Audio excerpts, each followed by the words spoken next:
perfect poached egg. Tender whites around a warm liquid yolk that oozes out like gold when you cut into it. They're an essential part of Eggs Benedict. They can turn any salad into a meal or any vegetable into brunch. The problem is they're really tough to make right. So you've probably read all the tricks and know all the secrets. Add vinegar to your water. Add salt to your water. Don't add salt to your water. Stir a vortex into the water. Wrap your eggs in plastic wrap. And guess what? None of them really work. After years of testing, I've only come across one method that works every single time, and all it requires are two things. The first is a really fresh egg. Fresh eggs have tighter whites and yolks that help them retain their shape better as they cook. There are two ways to tell how fresh an egg is. The first is to check something called the Julian date.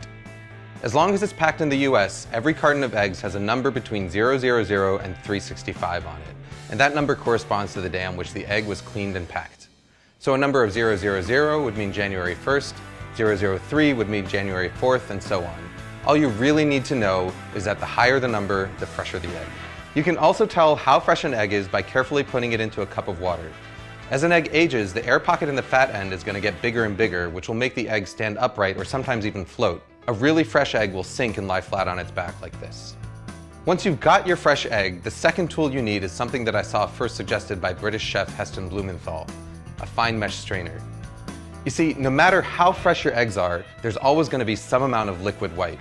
It's this excess white that causes misshapen eggs. You know, those really ugly ones with the wispy white floaters that completely ruin your brunch. To get rid of them, we're going to transfer our eggs to a fine mesh strainer and gently swirl it around until all the excess white is drained away. What you're left with is a nice, tight egg. Even better is that the strainer is actually the ideal tool for lowering the egg into the water.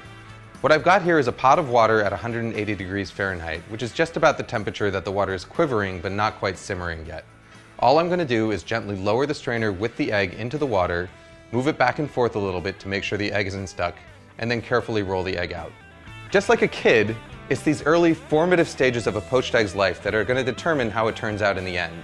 Using a round bottom strainer and this rolling motion is going to help ensure that you get a nice tight poached egg that's egg-shaped. If you want to cook multiple eggs, just make sure that you have them cracked into separate dishes and ready to go. Once they're in the water, your only job is to keep them moving around, flipping them from time to time with a slotted spoon so that they cook evenly. After about 3.5 to 4 minutes, this is what you've got. You can even cook them ahead of time and store them submerged in cold water in the fridge for up to a few days. To reheat them, just transfer them to a bowl of hot water for a few minutes just before serving. Food Lab signing out.